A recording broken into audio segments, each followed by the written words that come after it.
한 목소리로 고백합니다. 하나님은 내 모든 삶을 사용하십니다. 한 번 더 고백하겠습니다. 하나님은 내 모든 삶을 사용하십니다. 사마천이 쓴 역사서 사기에 보면 이 계명구도라는 이야기가 나옵니다. 제가 설교 때도 한번 소개해 드린 기억이 나는데요. 춘추 전국시대의 제나라 사람의 이야기입니다.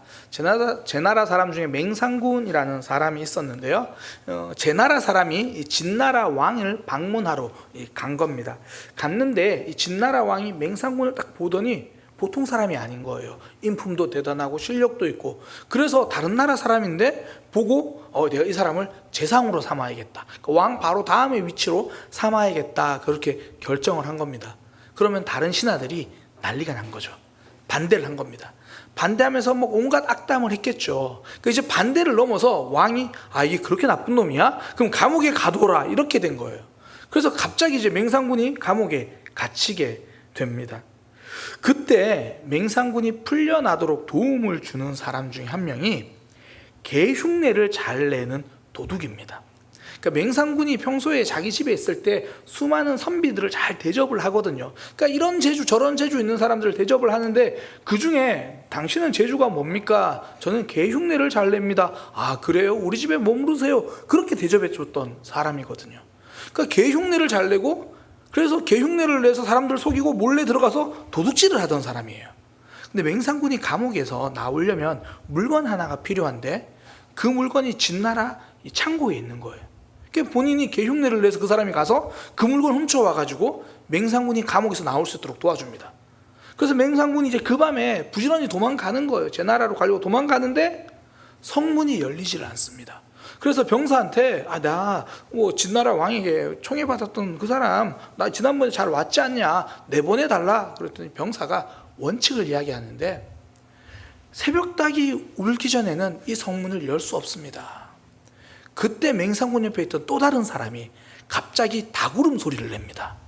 이 사람은 평소에 맹상군 집에 왔을 때 당신은 잘하는 게 뭡니까? 저는 닭울음 소리를 잘 냅니다. 다른 건 없습니까? 네, 다른 건 없습니다. 우리 집에서 머무르세요. 그렇게 대접했던 사람인데 닭울음 소리를 내니까요. 그 닭울음 소리를 듣고 동네 닭들이 다 놀라가지고 새벽인갑다 하고 동시에 울어버린 거예요. 그래서 그 성문을 지키던 사람이 새벽 닭이 울었으니 문을 열어드리겠습니다. 그렇게 해서 나간 거예요. 그래서 개명, 닭의 울음소리, 구도, 개 흉내를 내서 도둑질하는 사람, 그런 사람들. 그러니까 누가 봐도 정말 저런 재능을 어디다 쓰지 싶은 그런 하찮은 재능이었는데 오히려 맹상군의 생명을 구하는데 결정적으로 사용되는 거죠. 남들이 보기엔 하찮아 보이고 저게 뭐지? 이 일이 어떻게 사용될까? 그런데 그 일이 중요한 때 역할을 하더라는 겁니다. 근데 하나님이 사람을 쓰시는 모습도 이런 모습이 많아요. 대단한 재능, 위대한 사람만 쓰시는 게 아니고요. 그냥 우리 자체를 쓰십니다. 우리의 삶도 찬양을 잘하고 기도를 잘하고 다른 사람에게 복음을 기가 막히게 잘 전하고 이런 모습만 쓰시는 게 아니라 그냥 우리의 모든 상황, 모든 모습을 다 사용하십니다. 지난 주일에 이제 크림 타타르에 있던 한 자매를 소개했잖아요. 제가 그때도 유튜브에 나가니까 그 자매 이름을 언급하지 않았는데 오늘도 마찬가지로 그 자매가 있는데 그 자매에 대해서 이제 그 선교사님이 소개할 때 이렇게 이야기를 하시더라고요. 쭉 이야기 나누면서 그때 이제 들었던 이야기 중에 하나가 선교사님이 이렇게 말씀하시는데 하나님이 정말 소심한 사람은 어떻게 사용하는지를 제가 그 자매를 보고 알았습니다. 그렇게 이야기를 하더라고요. 그 자매가 성격은 정말 소심하대요. 그러니까 내향적인 사람. 요즘 MBTI 이야기 많이 하는데 정말 그러니까 다른 사람이랑 대화도 잘 못하고 말수도 없고 그냥 그런 사람이래요. 그런데 그 말 없는 성격이 복음을 전하는 통로가 되는 걸 보고 선교사님이 깜짝 놀랐다는 거예요. 말이 없으니까 말을 잘 못하니까 그냥 들어준대요. 이제 한류 열풍 때문에 한글을 배우려고 선교센터에 많이 오는데 그 자매가 붙들어서 좀 도와주고 그리고 사람들이 대부분 자기 소개 이야기를 막 하면 그 자매는 한마디도 안 하고 다 들어준대요. 그러니까 그 사람들이 마음을 열고 선교센터에 적응하기 시작한다는 거예요. 대단하게 복음을 전하는 능력이 있는 것은 아닙니다. 그냥 말주변이 없으니까 들어주기만 한 거예요. 사실 제 입장에서는 이거 진짜 엄청난 능력이에요.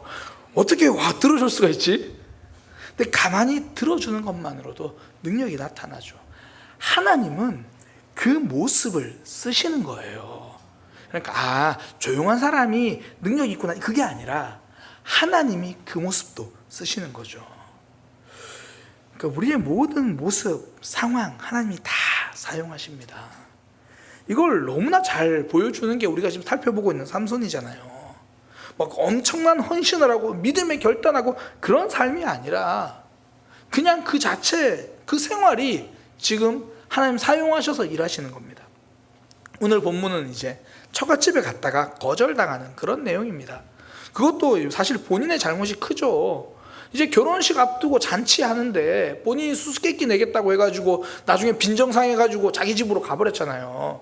그래서 이제 얼마 후에 본인이 생각해도 이건 아니다 싶었는지, 아니면 아내가 정말 아내 될 사람이 정말 보고 싶었는지 이제 얼마 후에 찾아갑니다. 이게 사사기 15장 1절하고 2절 내용이거든요. 얼마 후에 밀 거둘 때 삼손이 염소 새끼를 가지고 그의 아내를 찾아가서 이제 내가 내 아내를 보려고 합니다. 그 아내의 방으로 들어가겠습니다. 그러니까 장인이 들어오질 못하게 하는 거예요. 그러면서 장인이 하는 말이 2절에 아니 이르되 내가 그를 심히 미워하는 줄 알고 내 딸을 다른 친구에게 주었다. 아니 결혼식 준비 다 해놓고 본인이 정작 자기 집에 가버렸으니까 이 결혼식 끝났나 보다, 내 딸 어떡하지, 동네 소문 다 났고. 근데 그때 왔던 불대셋 남자 중에 한 명, 그래 당신 괜찮겠느냐, 괜찮겠다, 그냥 그렇게 해서 이제 결혼을 성사시켰다는 거예요. 사실 삼손이 잘못한 거죠. 결혼식 축하 파티에서 본인이 화가 나서 집을 가버렸고, 그러니까 장인 입장에서는 이게 결혼이 틀어졌구나, 또 오늘날 결혼과 많이 다르니까 그냥 집안에서 서로 합의하고 하면 그냥 되니까 준비한 상황이고, 그래서 그냥 다른 사람이 시집을 보낸 거예요. 근데 또 삼손이 또 찾아왔잖아요. 얼마나 난감해요. 그러니까 이제 그 둘째 이제 동생이라도 어떻게 삼손이랑 결혼시켜 보려고 그런 상황이 된 거죠. 그러니까 삼손은 삼손대로 자신의 잘못을 생각하지 않고 또 이 상황이 자기는 못마땅한 거예요. 그래서 이제 블레셋 사람들에게 화풀이 하겠다 그런 얘기를 하는 거예요. 그러니까 본인이 잘못했다는 이야기는 안 하고 내가 너무 화가 나서 내가 화를 내도 마땅하지 않냐, 이제 그러고 화를 냅니다. 그래서 화풀이 한 게 뭐냐면 블레셋 사람들의 밭을 다 태워버립니다. 이게 사사기 15장 4절에서 5절 보면 이래요. 삼손이 가서 여우 300마리를 붙들어 와서, 전 이거 보면서 힘쓰는 것보다 이게 더 힘들었을 것 같아요. 일단 300마리를 잡아와요. 그리고 저는 사실 이게 그림은 잘 안 그려지는데 300마리를 2마리씩 해서 꼬리를 묶었대요. 그 꼬리를 묶고 그 꼬리에다가 가운데 이 막대기를 꼽아가지고 어떻게 했대요. 그렇게 해가지고 그 막대기에다가 불을 붙인 거예요. 불을 붙인 거. 그러면 2마리씩 되니까 이제 150쌍이 되는 거잖아요. 그 막대기에다가 불을 붙여서, 이것도 능력인데, 그 150쌍의 여우를 이제 블레셋 사람들의 밭으로 이제 몰아간 겁니다. 5절에 회에 불을 붙이고 그것을 블레셋 사람들의 곡식 밭으로 몰아가니까 아마 이 곡식 거두어놓은 단 다 불타버리고, 아직 미처 거두지 못한 거 다 불타버리고, 이 불이 번져가지고 이 곡식뿐 아니라 포도나무 다 불타버리고, 감람나무, 올리브나무 다 불타버리고. 그러니까 지금 삼손이 화풀이한 것 때문에 블레셋 사람들의 진영이 초토화돼 버린 겁니다. 그러니까 삼손은 화가 나서 행동을 했는데 그 결과 블레셋은 엄청 큰 타격을 받는 거예요. 제가 지난번에 삼손이 옷을 빼앗은 것도 전쟁 중에 전리품의 개념이라고 그랬잖아요. 지금 지금 삼손은 전쟁에서 정말 중요한 군량을 다 태워버린 거예요. 전쟁은 먹을 게 있어야 싸우거든요. 근데 삼손이 그거 다 태워버린 거죠. 근데 우리는 이 출발을 알아요. 내가 이스라엘이 블레셋에서 자꾸 당하니까 이걸 두고 볼 수 없다. 더 이상 블레셋이 이스라엘을 공격하지 못하게 전략을 세우자. 군량을 태워야겠다. 그게 아니고요. 결혼식 틀어져 가지고 화가 난 거예요. 어떻게 보면 삼손이 지금 결혼하는 과정에서 일어난 일입니다. 그런데 하나님은 삼손의 그런 상황까지도 사용하시죠. 하나님은 우리의 모든 삶을 다 사용하십니다. 어쩌고 보면 그냥 일상에서 일어날 수 있는 상황인데 하나님은 그것을 통해서도 일하시는 거예요. 저 그래서 오늘 이 삼손의 모습, 이 이후에 일어나는 내용들을 통해서 하나님이 우리 삶 가운데 어떤 삶을 사용하시나 크게 두 가지를 좀 관점으로 보려고 해요. 첫 번째는 일상을 사용하신다는 거고요. 두 번째는 아픔을 사용하신다는 겁니다. 첫 번째는 일상의 삶을 사용하십니다. 그러니까 삼손으로 이야기한다면 앞서 계속 말씀드린 것처럼 그의 결혼의 과정을 통해서 하나님이 일하신 거죠. 무슨 이야기입니까? 흔히 말하는 막 예배하고 믿음의 결단하고 이런 삶뿐 아니라 그러니까 우리의 삶에서 일어나는 평범한 일들, 그러니까 결혼하고 그게 일상이잖아요. 사람이 태어나서 뭐 결혼하고 요즘 우리나라에서는 그게 일상이 아니지만 그 일상의 삶을 통해서 하나님이 일하시는 거예요. 평범한 일상을 통해서. 근데 이게 우리 하나님이 일하시는 방식이 그렇습니다. 평범한 사람의 평범한 일상을 쓰세요. 사사기 보면 좀 그런 내용들이 많이 나오는데요. 사사기 4장에 보면 이 사사 드보라와 이 시스라가 전투하는 장면이 나와요. 그때 이제 적군의 장군인 시스라를 죽인 사람은 대단한 용사가 아니라 싸움터에 나가지도 않은 평범한 여인의 손에 이 시스라가 죽습니다. 전투에서 이 시스라가 패하거든요. 져요. 그리고 막 도망가던 중에 헤벨이라는 사람의 집으로 들어가요. 그러니까 거기 갔더니 헤벨의 아내 야엘이 시스라를 도와주는 척합니다. 힘드시죠? 자, 여기서 좀 쉬세요. 좀 주무세요. 그러니까 자고 있는 그를 이제 이 야엘이 죽이는 거예요. 죽인 도구도 막 준비한 칼, 내가 이때를 위해서 이 칼을 준비했다가 그게 아니라 장막의 말뚝이래요. 그러니까 물론 오늘날 작은 텐트로 보시면 안 되고 좀 큰 거긴 한데 그 말뚝과 그 말뚝 박는 방망이를 가지고 조금 잔인한데 그걸 이제 머리에 이렇게 딱 해가지고 어쨌든 죽인 거예요. 평범한 여인의 평범한 도구가요, 하나님 손에 들리면 승리의 칼날이 되고요, 준엄한 심판의 도구가 됩니다. 사사기는 이런 이야기가 계속 나와요. 사사기 9장 52절 53절에 보면 이런 이야기가 나옵니다. 아비멜렉이 망대 앞에 이르러 공격하며 망대의 문에 가까이 나아가서 이것을 불사르려고 하더니, 이 아비멜렉이 어떤 사람이냐면 기드온의 아들인데, 이 기드온의 수많은 아들이 있었는데 아비멜렉이 자기가 왕이 되겠다고 다른 형제들 거의 다 죽이고 그랬던 사람이에요.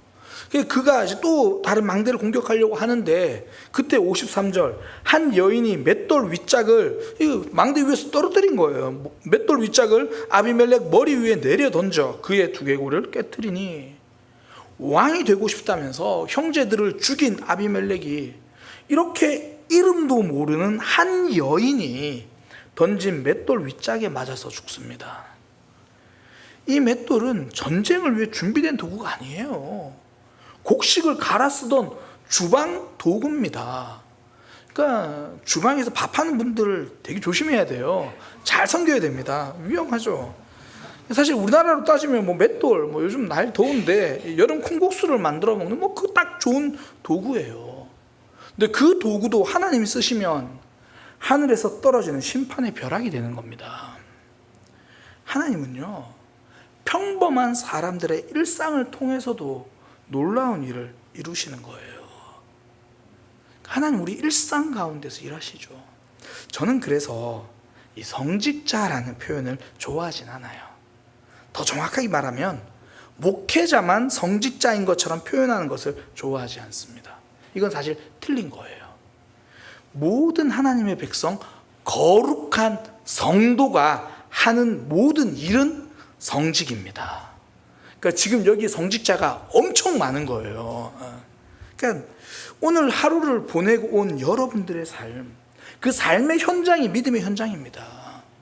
그렇잖아요. 교회에서 사랑을 배우고 있지만 정작 그 사랑을 실천하는 곳은 회사잖아요. 그 사랑을 몸으로 익히는 건 회사잖아요. 회사에서 사람 대하는 거 정말 쉽지 않죠. 직장에서 사람 대하는 거 어렵잖아요. 제가 한 번은 이 아내와 함께 동대문 시장에 이불을 사러 간 적이 있습니다. 벌써 몇 년 전의 일인데요. 그때 이불 파는 사장님과 이불을 보러 온 손님의 모습을 저희가 이제 뭐 주문하고 잠시 기다리는데 그 사이 다른 손님이 온 거예요. 그 대화하는 걸 봤어요. 제가 그 대화를 다 듣고 나중에 아내에게 집에 가는 길에 그렇게 말했어요. 여보, 나는 장사는 못할 것 같다. 사실 그 전에 은연중에 저는 장사를 해도 좀 잘할 것 같다, 그런 마음이 사실 조금 있었거든요. 성격 자체가 그래도 말하고 사람들 대하고, 예전에 제가 청년 때 누가 저한테 그런 얘기를 했어요. 명수, 너는 차를 팔면 정말 잘 팔겠다. 지금 복음을 팔고 있긴 한데 이제 정말 저는 장사하면 잘할 것 같은 생각이 좀 있었거든요.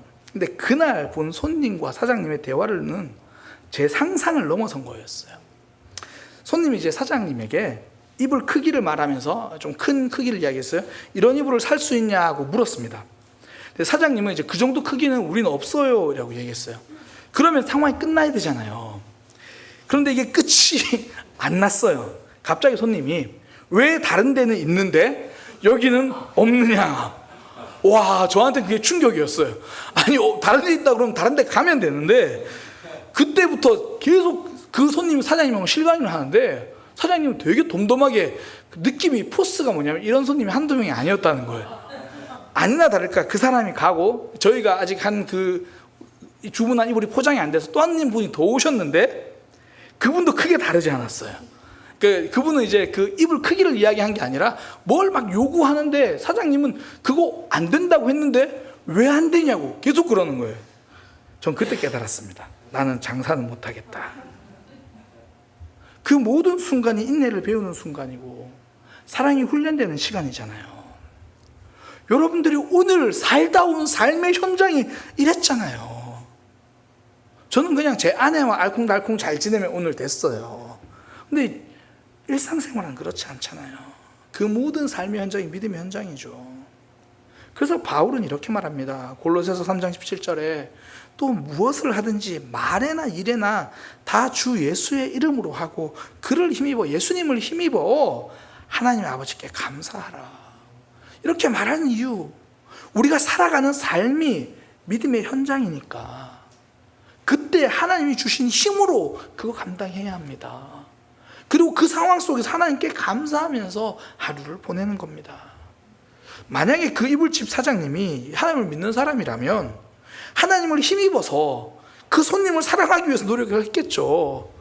비록 진상 손님이 나를 힘들게 해도 나를 진심으로 사랑하시는 하나님을 생각하면서 어쩌면 그날 하루를 감사로 마무리했을지도 몰라요. 이건 저의 예상입니다. 성도의 일상이 믿음 생활이에요. 거기서 우리의 삶, 하나님이 그 삶을 통해서 일하시잖아요.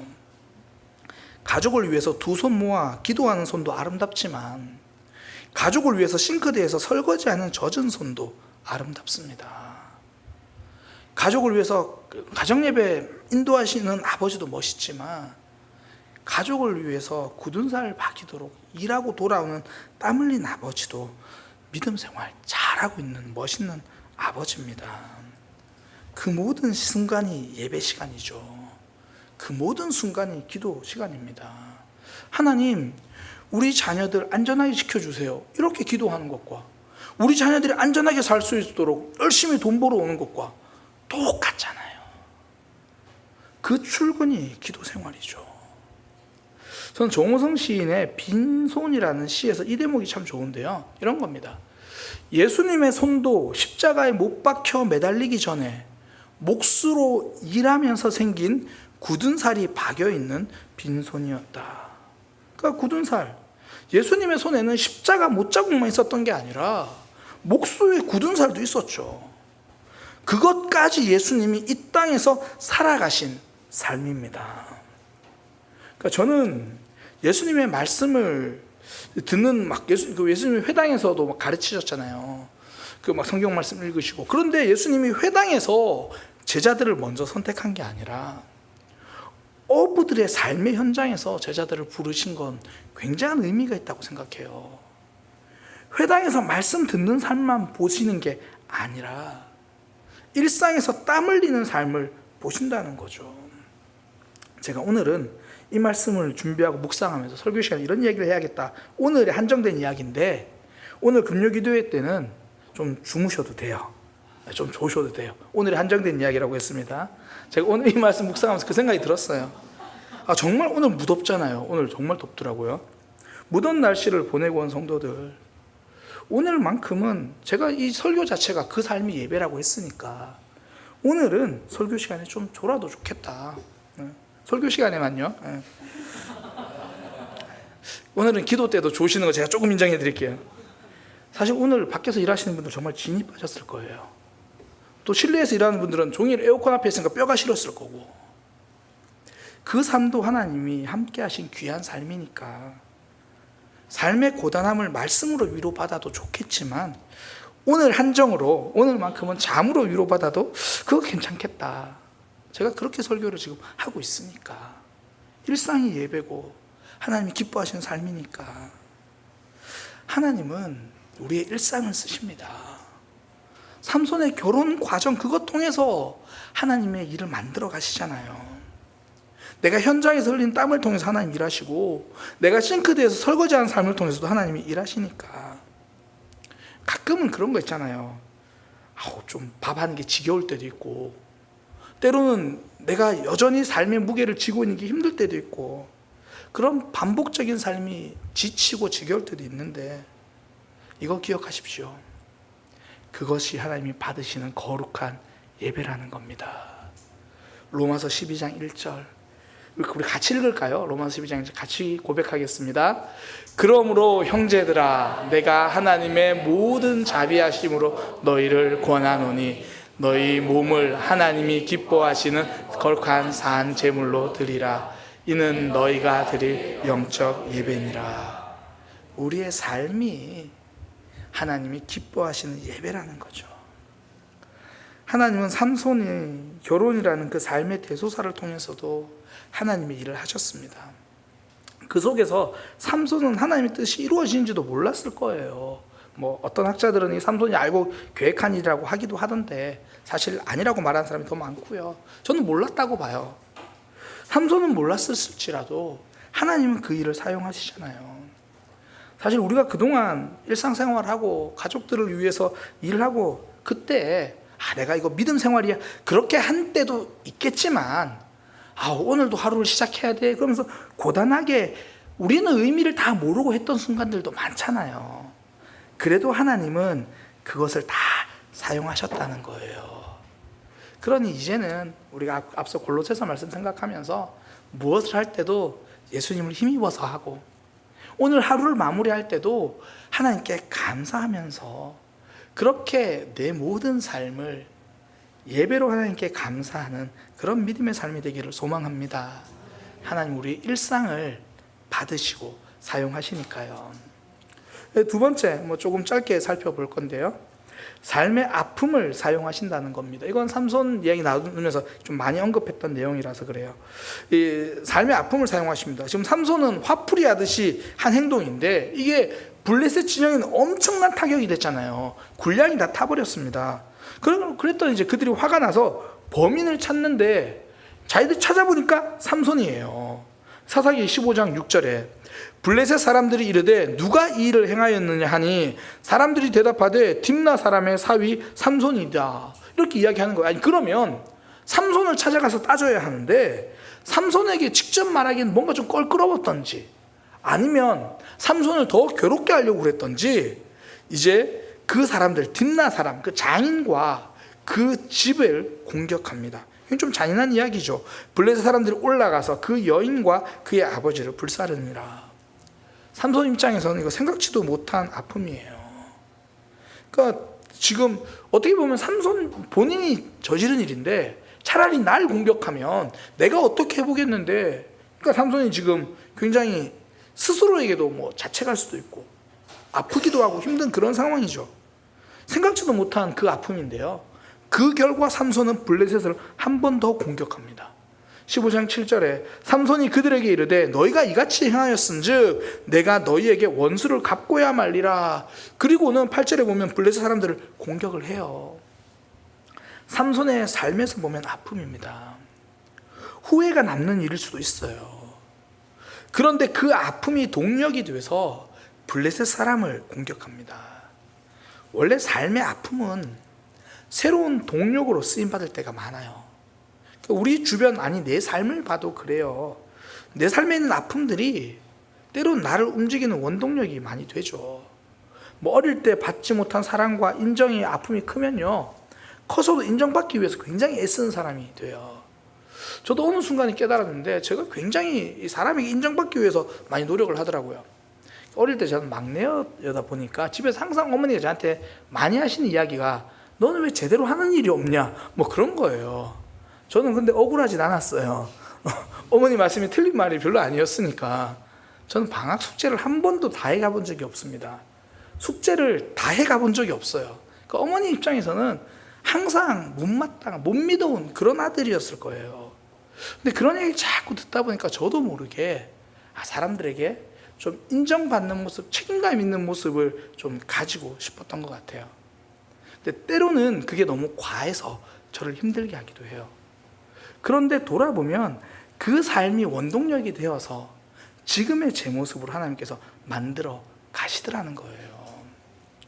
그 왜 제초 작업이나 벌초 작업하는 곳에 가면 풀 베는 냄새, 특유의 풀 베는 냄새가 나잖아요. 이 냄새는요, 식물이 자기를 보호하기 위해서 내뿜는 물질이래요. 그래서 이 어떤 종류의 풀을 베든지 다 비슷한 이런 냄새가 난다는 거죠. 그러니까 내가 받은 상처를 극복하기 위해서 내뿜는데요. 근데 하나님이 창조하신 생물, 사람이 그래요. 내가 겪은 아픔을 극복하기 위해서 에너지를 써요. 그러니까 어떤 이들은 뭐 이걸 상처라고 말하기도 하고, 어떤 이들은 이건 경험이라고 말할 뿐이지, 뭐 저처럼 인정받기 위해서, 또 어떤 사람은 뭐 더 많은 물질을 모으기 위해서, 또 어떤 사람은 이런 모양으로 저런 모양으로 다양하게 반응해요. 근데 정말 감사한 건 하나님이 구원하신 하나님의 사람들은 그 과정을 통해서 하나님이 하나님 나라를 확장하는 일에 쓰시더라는 겁니다. 그 전까지는 내 상처로 인한 그냥 아픔의 반응인데 하나님이 그걸 사용하셔서 하나님 나라를 이루어 가시는 거죠. 내 삶에서 난 아직 이런 상처가 있어, 그런 생각 들 때가 있잖아요. 그럼 기대하십시오. 하나님이 그 일을 통해서 하나님 나라를 이루어 가십니다.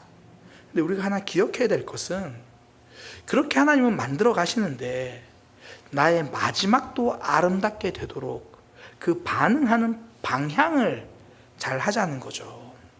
삼손이 쓰임 받긴 해요.